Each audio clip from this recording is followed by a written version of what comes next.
My name is McDonald-Singh. I'm currently 19 years old, but while I was in year 12, 2 years ago I graduated, I got a 99.70 ATAR, I was school captain, and I played first team rugby, and I was in a relationship, and I was doing other extracurricular stuff. How did I do it? How did I break this myth that all these year 10s have when they move into year 11? I have to drop all my extracurriculars. I have to drop all my, oh my God, I have to stop school and I have to not go to the gym. How do I? All year 12s, when they go into year 12 and have to drop all their friends and not have a social life. I had a social life. I went to parties. I wasn't antisocial. How? How did I do it? In this video, I'm going to give you a quick little guide and chat. I'll make further videos through the year, but I'm going to go do a quick, raw video, exactly how I do it simply. Now, was I the naturally most gifted person? I wouldn't say the most. I am naturally gifted in school, but I wasn't naturally gifted in leadership or public speaking. I wasn't naturally gifted in rugby. I'm not even the best rugby player. I just got into the first 15 team. And I played in the first 15 team here and there. So how did I do it? How did I manage it all? In a standpoint of like time management and actually doing all of it and fitting it in and having the mental bandwidth for it, how did I do it? The key to it, and it's a cliche, I say it in every video, the key to my 99 ATAR while doing this other stuff was my study system. It's why I push Anki. It's why I push past papers and the traffic flow system. I cut so much study time down. I also did accelerated maths. So obviously I had less subjects or units to do. I had more study periods in year 12, but I had to work harder in year 11. So it's a trade-off. And I still did accelerated math in year 11 and got 100 out of 100 whilst, all right, my camera overheated there. Sorry for the cut, very weird cut. All I've basically been saying for the first minute or two of this video is I managed a lot. I balanced a lot. And the word I always got was, this is the first thing we're going to talk about, balance. How did you balance it? How did you balance it? I personally believe balance is a myth. It's not balance, it's prioritization. When I was talking in schools, because last year I would go into schools, talking in schools all around Sydney with my mentor, and people would always ask me, how did you get a 998 ATAR, school captain, first 15, and have a social life? How'd you balance it? And I would say that's where it's wrong. The word balance is just the word you should get out of your head, because to me, there was no balance. Now, I'm not saying I went all in on one. For me, in my mind and what I think balance is, I imagine 50-50, like a seesaw. Like it's 50-50, like those weighing things. It's 50-50. What will happen is, instead of it being a seesaw of like two things, really mine was a seesaw of three things. It was study, leadership. It's like a four-way: study, leadership, sport or rugby, and then just like personal life and social life and rest. So like it was this four-way seesaw that I had to balance, but it wasn't. Because what happens is you're never going to have full balance. It's never going to be 25%, 25. Even if you're trying to balance just leadership and study, it's never going to be 50-50. There's no 50-50. It doesn't exist in the real world. Theoretically cool, but it won't be. Overall, it will be 50-50 if you average it all up. But for example, when I had an exam like coming up in a week, I would sometimes not go to footy training. So I'd go back down on footy and go a bit more into study. When I had a big speech coming up or like an event with leadership, I would maybe study a bit less and whatever. When there was a big footy game coming up, I would pretty much forget that I was school captain and just obviously still study and do training. I train like 6 times a week, 5 times a week. So what you need to realize is prioritization over balance. If you're wondering how am I going to balance all my stuff and how did Jed do it, you need to get a list of priorities. So for me, it was, my 4 things, as I said, were study, school captain or leadership, rugby, and then personal life, I guess, or rest. So, I mean, I probably had more, but let's just say that. Pretty much, you got to number them. There's different seasons, and different seasons in your life. It could be every week is a different season. When you have exams coming up, there's different seasons in your life. You could have 100 in a year, or just 2 different seasons, whatever it is for you. There's different seasons in your life depending on life. And what happens is priorities change. That's just life. So you can't go in life like every week on your calendar saying, I'm going to spend X hours this, because life happens and life changes. And the less you're doing, the less that'll be turbulent. That's basically it. The biggest thing I did was Google Calendar. You need to track and just make sure you're doing enough. Now, not only is there prioritization over extracurriculars, so study versus sport versus leadership versus social life. Inside study, you need to prioritize. Now for me, in year 11, for example, I prioritized maths because I did accelerated math. The way I did it, and I did this towards the end of year 12, and I tell all my students to do it, use Google Calendar. And you know how we use a traffic light system for study? So like red means you're horrible at a topic. Orange means you're in the middle, and green means you're pretty good. What I recommend you doing for Google Calendar is color code your Google Calendar in that same manner. Red means it's urgent. It means you need to get it done. So I'll do something like a past paper. It means deep focus, deep work. Orange is something that you need to get done, but it's not as deep work. For example, an orange for me would be like an Anki review.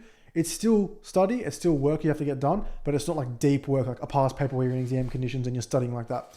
And green would be rest or something that's outside of school. So I would be doing every day, I'd have a Google Calendar and I'd get home from school and I'd maybe do 30 minutes of orange Anki review.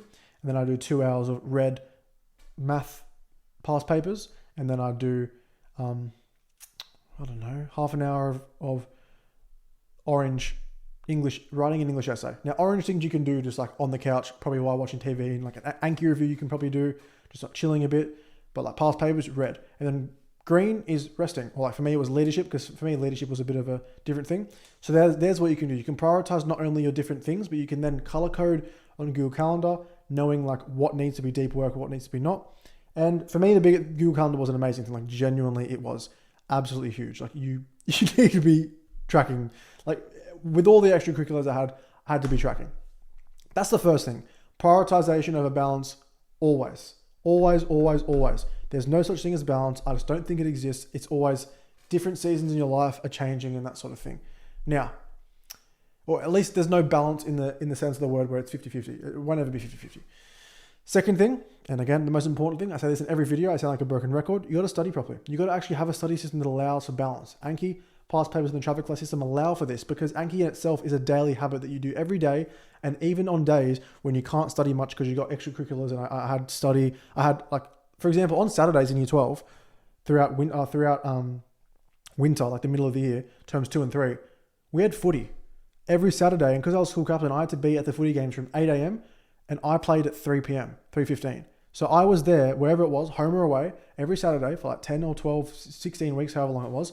Every day on Saturday, I was out of action. I couldn't study or do anything for academics from, morning until 3. And then after the 3 o'clock game, the game went until like probably 5. And then we had an after match function at every game, which probably went till like 6. And then probably like get home like 6:30, 7. Let's say got home at 7, have a shower at 7:30, have dinner at 8, 9, 8:30. 8:30 and 9. And I had a girlfriend at the time. So like, it's like 8:30, 9, you start studying. It's like, how did I achieve everything that I did? I'm not saying this for an ego thing or to keep flexing. I'm just saying I didn't have all the time in the world. I had study periods because I did Math Accelerated. You need a study system that works. So on those Saturdays, on the Saturday nights, I would literally just do Anki review when I got home from footy, and maybe an hour or an hour and a half of past papers, and go to bed. That was it. That was my day. Some days I wouldn't even study, or I'd just do 20 minutes of Anki. That's it. You need a study system like this. So you need to make sure you're studying effectively, because when you have multiple things, you're not going to be able to balance much, are you? I just don't feel like you're going to be able to balance much. So none of this is about being naturally gifted. It's all about ruthless prioritization and really understanding what you want. And if you really want to achieve multiple things, systems over motivation, okay? It's not when you feel like it. But when they always say motivation or discipline over motivation, I think it's systems over discipline over motivation.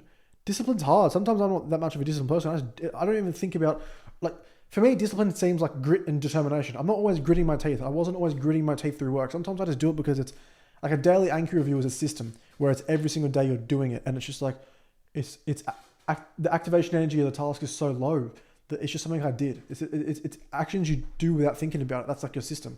So short, consistent blocks, way better than any sort of all-nighters. Building routines you can stick to, even on off days, for example, the Saturdays.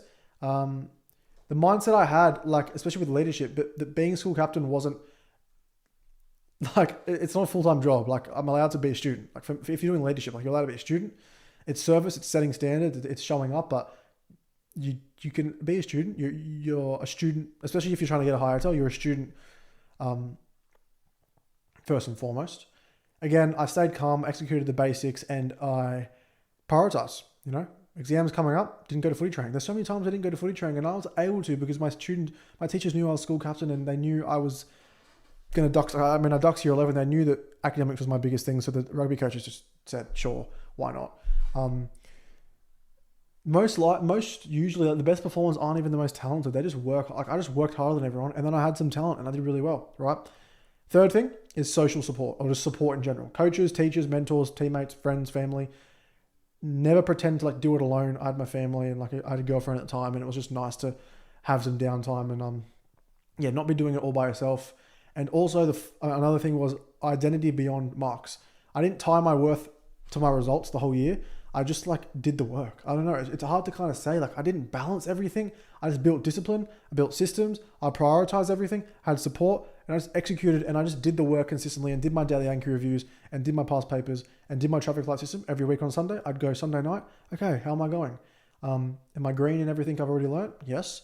Am I not? Okay, that's next week. We're going to focus on that, and that's it. You can do 10 hours a week of study in 7 days and still get really good results. Imagine if you doubled that to 20. We don't know if you can handle that, but if you just did 10 hours a day, 3 hours a day, that's 20 hours of study. Let's say you took Sunday even off, 18 hours of study.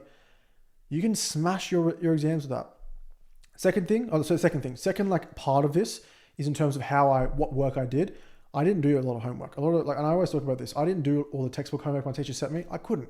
I just focused because I didn't have much time. I had leadership and footy and study. I just did what worked. So I just did Anki past papers and traffic light system. Now, some of you have to do your homework. Your teachers make you do it. My teachers knew that I was ducks. They knew how good I was. They just kind of didn't care. I did the minimum, and then eventually I just got over it towards the end of year 12. But that's basically it. That's what I did. There's no balance. You got to prioritize.